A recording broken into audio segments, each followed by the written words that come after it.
صلاۃ کے بعد تمام سامعین و حاضرین السلام علیکم ورحمۃ اللہ وبرکاتہ۔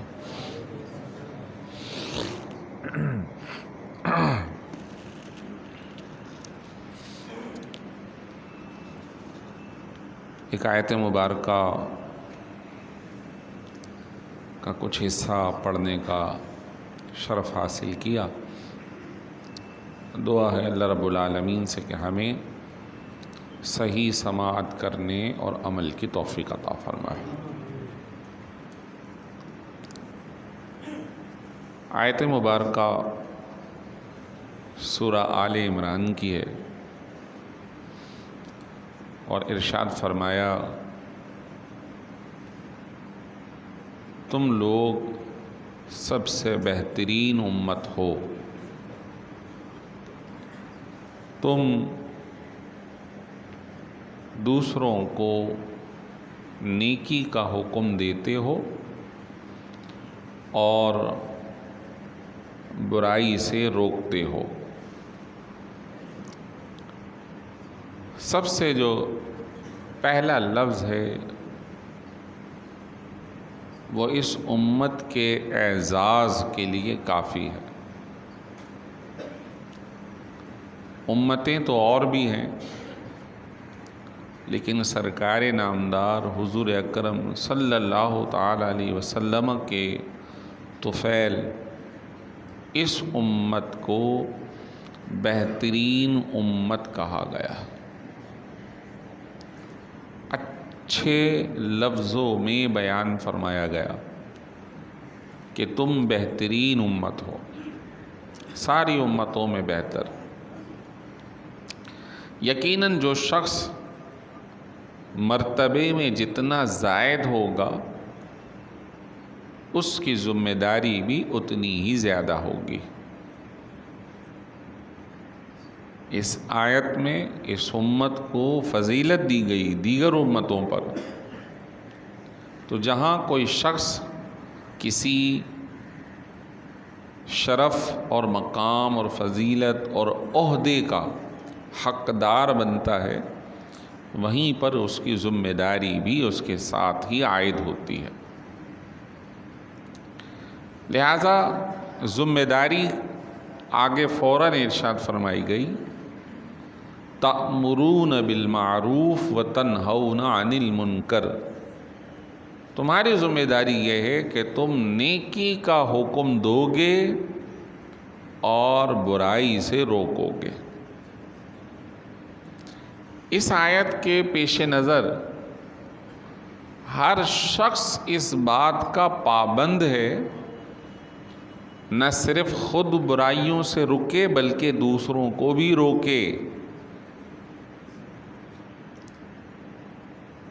اور نہ صرف خود نیکی کرے بلکہ دوسروں کو بھی نیکی کا حکم کرے۔ یہ ذمہ داری ہے۔ ہاں، ذمہ داری کی ترتیب ہو سکتی ہے، کسی کی زیادہ اور کسی کی کم، لیکن عمومی ذمہ داری میں سارے برابر ہیں۔ سرکار نامدار حضور اکرم صلی اللہ تعالی علیہ وسلم کا فرمان عالی شان ہے، فرمایا کلکم راعٍ وکلکم مسئول عن رعیتہ، او کما قال علیہ السلام، تم میں سے ہر شخص نگہبان اور نگران ہے، اور ہر شخص سے اس کے ماتحت لوگوں کے بارے میں پوچھا جائے گا۔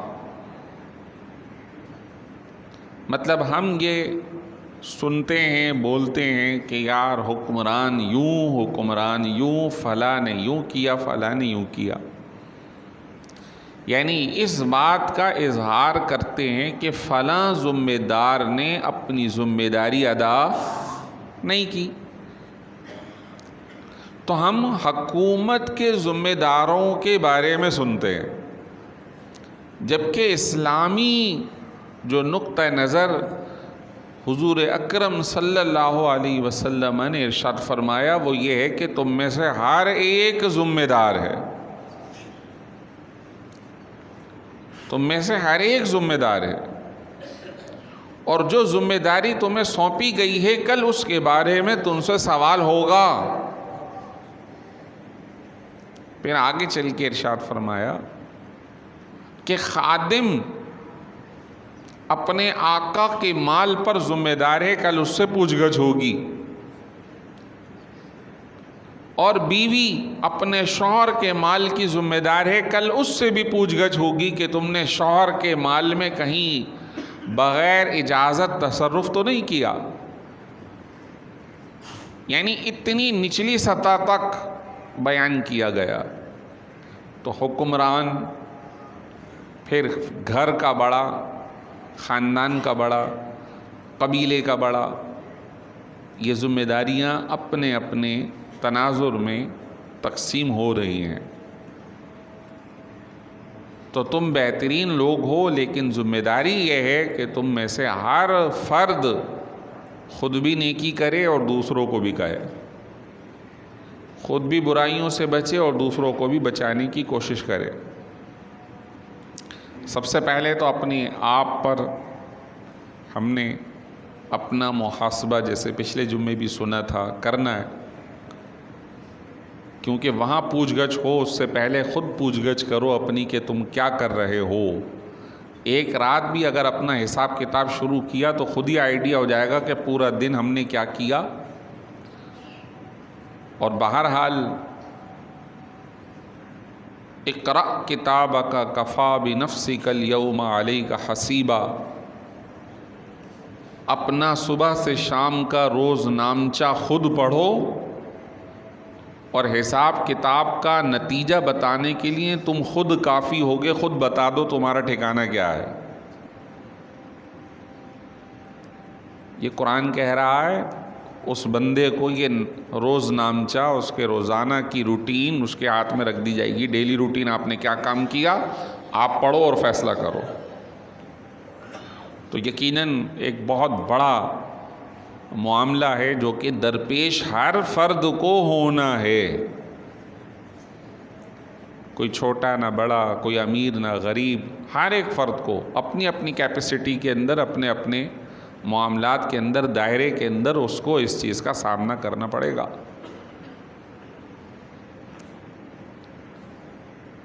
تو ذمہ داری سب کی بنتی ہے۔ پھر یہاں پر جیسے میں نے عرض کیا کہ جیسے جیسے درجہ بڑھتا چلا جائے گا ذمہ داری بڑھتی چلی جائے گی۔ ہر ایک کو یہ ذمہ داری ہے۔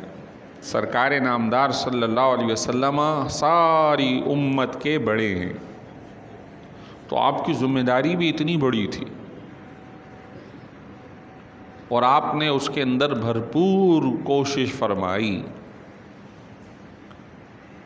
اور آپ نے جب خطبہ حجۃ الوداع دیا تو اس کے کلمات کے اندر یہ کلام موجود ہے، حل بلغتم، جتنے حاضرین ہیں کیا آپ گواہی دیتے ہو کہ جو پیغام الہی تھا وہ میں نے تمہیں پہنچا دیا ہے؟ حل بلغتم، کیا میں نے تمہیں پہنچا دیا؟ بلغت، کیا میں نے تمہیں پہنچا دیا؟ سب صحابہ کرام نے عرض کی حضور یقیناً آپ نے پیغام الہی پہنچا دیا۔ فرمایا اے اللہ تو گواہ رہنا، یہ بھی گواہ ہیں میں نے تیرا پیغام پہنچایا ہے، اپنی ذمہ داری پوری کی ہے۔ لیکن اس ذمہ داری کو ادا کرتے وقت سرکار نامدار صلی اللہ علیہ وسلم اس قدر بوجھل رہتے تھے کہ پوری پوری رات اللہ کی بارگاہ میں استغفار فرماتے، توبہ فرماتے، اے اللہ کہیں وہ جو ذمہ داری دے رکھی ہے اس میں کوئی کمی نہ رہ جائے۔ ہیں تو وہ بخشے ہوئے، سارے انبیاء بخشے ہوئے، لیکن بہرحال اللہ کے بندے ہیں، اپنی عاجزی کا اظہار اپنے رب کے سامنے کرتے، اور کئی ایک آیات ایسی ہیں کہ جس کا مفہوم یہ ہے کہ حضور اس چیز کو اتنا اپنے اوپر لیے ہوئے تھے کہ اللہ تعالیٰ نے فرمایا حبیب اس سوچ اور فکر میں کہ یہ لوگ یعنی بہت سارے جو مسلمان نہیں ہو رہے، آپ اپنے نفس کو ہی ضائع کر دیں گے، ہلاک کر دیں گے، یعنی اس قدر فکر دامنگیر رہا کرتی تھی۔ سورہ الم نشرح میں بھی فرمایا وَوَضَعْنَا عَنْكَ وِزْرَكَ الَّذِي أَنْقَضَ ظَهْرَكَ، ہم نے آپ کی پیٹھ سے وہ بوجھ ہٹا دیا کہ جس نے آپ کی پیٹھ کو بوجھل کر دیا تھا۔ وہ بوجھ کیا تھا؟ وہ یہی ذمہ داری تھی۔ تو ہر ایک کی ذمہ داری ہے۔ ہمیں ارشاد فرمایا یا ایھا الذین آمنوا قوا انفسکم واہلیکم نارا، اے ایمان والو اپنے آپ کو بھی جہنم سے بچاؤ اور اپنے گھر والوں کو بھی۔ یعنی صرف اتنا کافی نہیں ہے کہ میں نماز پڑھ لوں اور میری آل اولاد بیوی بچے وہ نہ پڑھیں، اور میں کہوں بھائی میں تو اپنی قبر میں جاؤں گا، تم اپنی قبر میں جاؤ گے۔ نہیں، مجھ سے بھی پوچھا جائے گا کہ تم نے ان کی قبروں کے بارے میں کیوں نہیں سوچا۔ یعنی یہ ہر فرد کے بارے میں کہا جا رہا ہے کہ تم صرف اپنی اپنی مت سوچو، بلکہ اپنے ساتھ ساتھ اپنے ماتحت گھر والوں کی بھی سوچو۔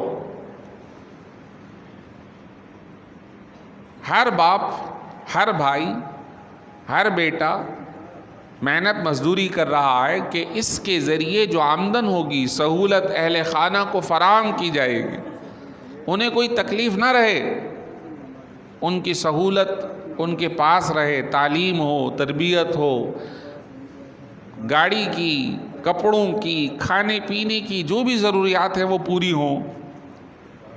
اب بات سمجھانے کی ہے کہ جب ہم ان کی آسائش کے لیے محنت مشقت کر رہے ہیں،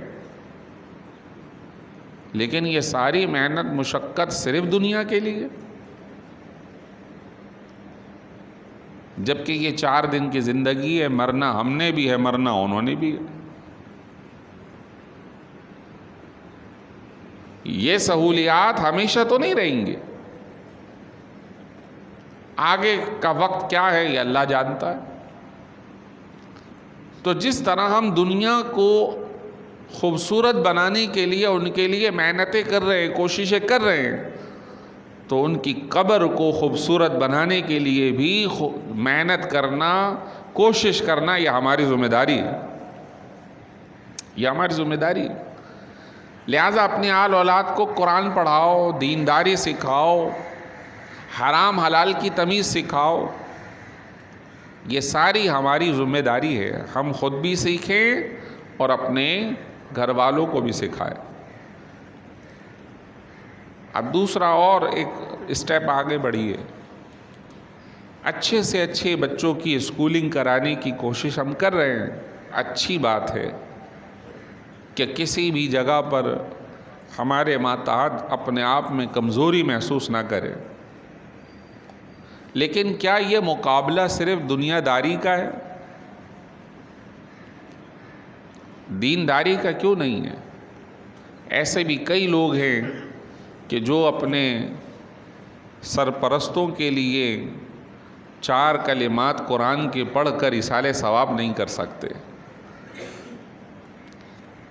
ایسے بھی کئی آپ کو مسلمان انگریز نظر آئیں گے کہ جو کلمہ تو پڑھتے ہیں، باقی ان کو کچھ نہیں آتا۔ وہ مسلمان کے گھر تو پیدا ہوئے ہیں لیکن مسلمانی ان کو نہیں آتی۔ ایسے کئی ہیں، اور اپنے آپ کو وہ فخر محسوس کر رہے ہیں اپنی زبان پر، اپنے لباس پر، اپنے رہن سہن پر، جبکہ یہ سب چیزیں عارضی ہیں۔ کیونکہ انگریزی تو وہ بھی بولتا ہے جو اس علاقے کا نل بٹا نل ہے، یہ کوئی علم تھوڑی ہے، یہ تو لینگویج ہے۔ اب اگر کوئی دوسری زبان بولتا ہے تو وہ تو علاقے کی ہے، یہ الگ بات ہے کہ پہلے ایک وقت تھا مسلمانوں کے اندر جو مسلمانوں کی زبان عربی تھی وہ رائج تھی، پھر علاقہ بڑھا تو ایران، عراق، اس طرف فارسی رائج تھی تو فارسی ہمارے علاقے میں داخل ہوئی، اور پھر ایک وقت آیا جب انگریزوں نے قبضہ کیا تو ہم پھر مغلوب ہو گئے اور اب ہم انگریزی کے محتاج ہیں،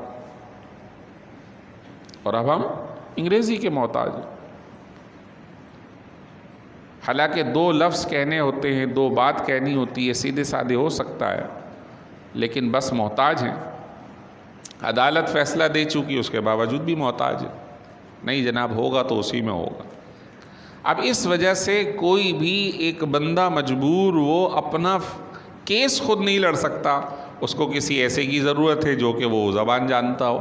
بہرحال یہ ایک دوسری بحث شروع ہو جائے گی۔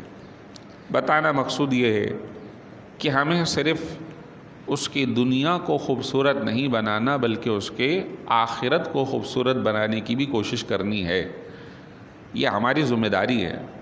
ہم اسے کم از کم نماز، روزے، حرام حلال کی تمیز تو اسے سکھائیں۔ آگے بڑھیے تو اب جیسے میں نے عرض کیا، جیسے جیسے یہ معاملہ آگے بڑھے گا تو ترتیب وار ذمہ داری بڑھتی چلی جائے گی۔ نبی رحمت سرکار دو عالم صلی اللہ علیہ وسلم نے ارشاد فرمایا، علماء امتی کا انبیاء بنی اسرائیل،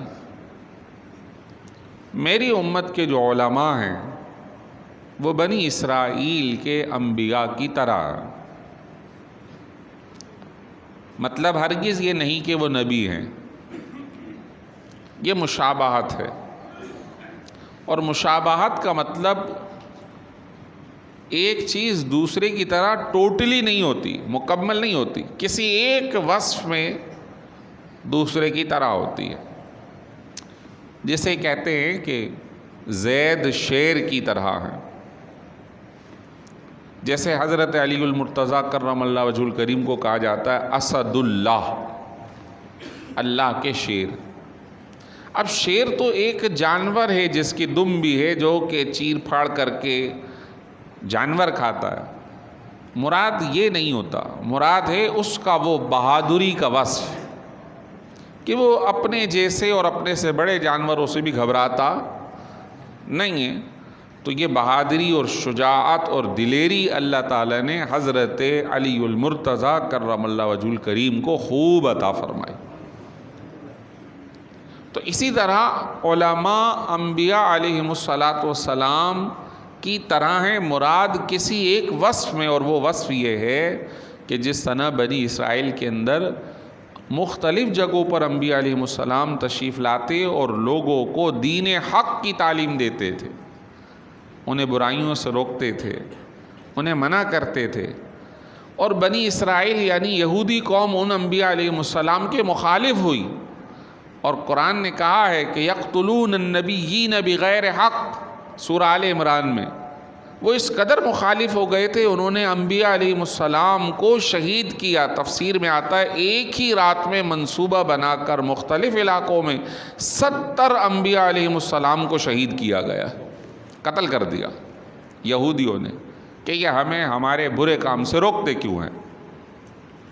آج بھی کچھ ذہن ہمیں مسلمان معاشرے میں ایسے ہی نظر آتے ہیں، جن کی تربیت نہیں ہوئی، جن کو ہم نے اچھی تربیت نہیں دی، ہمارا معاشرہ انہیں اچھی تربیت نہیں دے سکا، ہم خود انفرادی سطح میں مصروف ہو گئے تو ہمیں دیکھ کر ہمارے ماتحت بھی مصروف ہو گئے، ہم صحیح تربیت نہیں لے پا رہے تو ہمارے ماتحت والے اور زیادہ۔ ایک شعر ہے فارسی عربی کا جس کا خلاصہ یہ ہے کہ اگر استاد ایک آنکھ ہلکی سی دبا دے یعنی بہنگی کر لے تو جو شاگرد ہوگا وہ آئندہ پڑھاتے ہوئے دونوں آنکھیں بند کر کے پڑھا رہا ہوگا۔ مراد اگر استاد کچھ کم کرے گا تو شاگرد اس سے بھی زیادہ کم کر کے آگے دے رہا ہوگا۔ اگر ہم عمل کم کر رہے ہوں گے تو ہماری جو نسل آنے والی ہے وہ ہم سے بھی زیادہ کم کر رہی ہوگی. آپ اور ہم ایک چھوٹا سا تجربہ بتا رہا ہوں اور ہم سب اس کے اندر مبتلا ہیں. جو بزرگوار ہیں، بڑے ہیں، وہ سمجھتے ہیں کہ جب گھروں کے اندر صبح اٹھا کرتے تھے تو ابا قرآن لے کے پڑھا کرتے تھے اور اماں بھی کچھ تلاوت کر کے پھر ناشتہ بنایا کرتی تھی. وہ ہمارے بڑے تھے اور ہم ان کے چھوٹے ہیں جو ہم نے دیکھا ان کو. اب مجھے بتائیے، ہم بڑے ہیں اور اب ہماری اولاد ہماری چھوٹی ہے تو ہم صبح کیا کر رہے ہیں؟ اور اب اس کی آئندہ نسلوں کے بارے میں سوچئے وہ کیا کر رہے ہوں گے. بات سمجھنے کی ہے کہ جو اچھی چیز ہمارے بڑوں نے ہمیں دی ہے اسے کنٹینیو رکھنا چاہیے تاکہ اس کا اثر آگے چلے، آگے بڑھے. تو فرمایا کہ صرف اس کی دنیا خوبصورت نہ کرو بلکہ اس کی آخرت بھی خوبصورت کرنے کے لیے کوشش کرو، پرسکون کرنے کے لیے کوشش کرو. پوری زندگی کما رہے ہیں ادھر سے ادھر سے، اور بہت سارے لوگ حلال حرام کی تمیز چھوڑ کر بنگلہ، کوٹھی، گاڑی کرنے کے لیے رشوت بھی لے رہے ہیں، دوسروں کو دبا رہے ہیں، استحصال کر رہے ہیں، اپنے ہی لوگوں کا گلا کاٹ رہے ہیں. کیوں؟ تاکہ یہ پیسہ میں لے کے جاؤں گا تو میرے بچوں کا بنگلہ، گاڑی، ان کی تعلیم تربیت اچھی ہوگی. ایسا ہی ہے نا، دیکھ رہے ہیں ہم، تجربہ کر رہے ہیں. بہت سارے جو بالا کام ہو رہے ہیں وہ ہم سب جانتے ہیں. سوال یہ ہے کہ جب آپ یہ کام کر رہے ہو اور اولاد کو یہ دے رہے ہو تو صرف اس کی دنیا اچھی کر رہے ہو اور آخرت اپنی بھی برباد کر رہے ہو، اس کی بھی برباد کر رہے ہو. اور جب وہ اپنے ماں باپ بڑوں کو یہ کرتا ہوا دیکھے گا تو وہ 4 ہاتھ آگے ہوگا ہم سے. فرمایا تم بہترین امت ہو، تم خود بھی نیکی کرتے ہو اور دوسروں کو بھی نیکی کا حکم دیتے ہو، خود بھی برائی سے رکتے ہو اور دوسروں کو بھی روکتے ہو. تو بہترین اسی صورت میں بنیں گے جب اس فارمولے پہ عمل کر رہے ہوں گے. اور جنہوں نے اس فارمولے پہ عمل کیا اللہ نے انہیں دنیا میں بھی عزتوں سے نوازا اور آخرت میں بھی عزتوں سے نوازا. ویسے تو آج ذہن تھا کہ میں حضرت سیدنا خواجہ خواجگان حضرت خواجہ معین الدین چشتی اجمیری سنجری رحمۃ اللہ تعالی علیہ کی سیرت کو بیان کروں گا، کیونکہ پچھلے جمعے نہیں ہو سکا. رجب کی فضیلت پہ عنوان ہو گیا اور آج عنوان میں نے یہیں سے لیا تھا کہ وہ لوگ بہترین ہیں جو دوسروں کو برائی سے روکتے ہیں، خود بھی رکتے ہیں، دوسروں کو نیکی کا حکم دیتے ہیں، خود بھی کرتے ہیں. ان بزرگوں کی زندگی کو دیکھ لو کہ انہوں نے خود بھی نیکی کی اور دوسروں کو بھی نیکی کا درس دیا، خود بھی برائی سے روکے اور دوسروں کو بھی روکا. انہوں نے مال و دولت جمع نہیں کیا، لیکن بڑے بڑے بادشاہان وقت ان کے دربار میں حاضر رہا کرتے تھے. ان کی عزتوں کا حال یہ تھا کہ بادشاہ اکبر جیسا جو خدائی دعویٰ کر گیا جب ان کے دربار میں پہنچتا ہے تو اپنے پاؤں سے چپل نکال دیتا ہے احتراماً کہ حضرت کے بارگاہ میں جا رہا ہوں. اور یہ عزت اور احترام کے اس کا اپنا ایک انداز تھا کہ میں اپنے پاؤں سے چپل نکال دوں، اپنی عاجزی کا اظہار کروں کہ میں کنگال ہوں اور آپ ہیں جنہیں اللہ نے نوازا.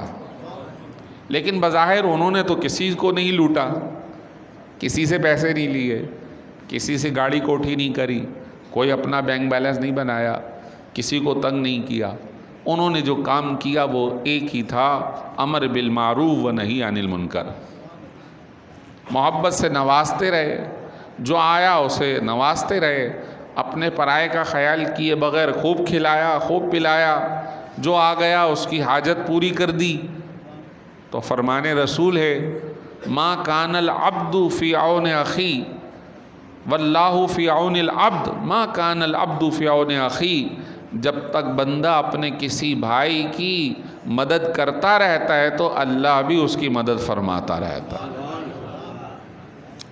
مدد اور حمایت اور نصرت تھی.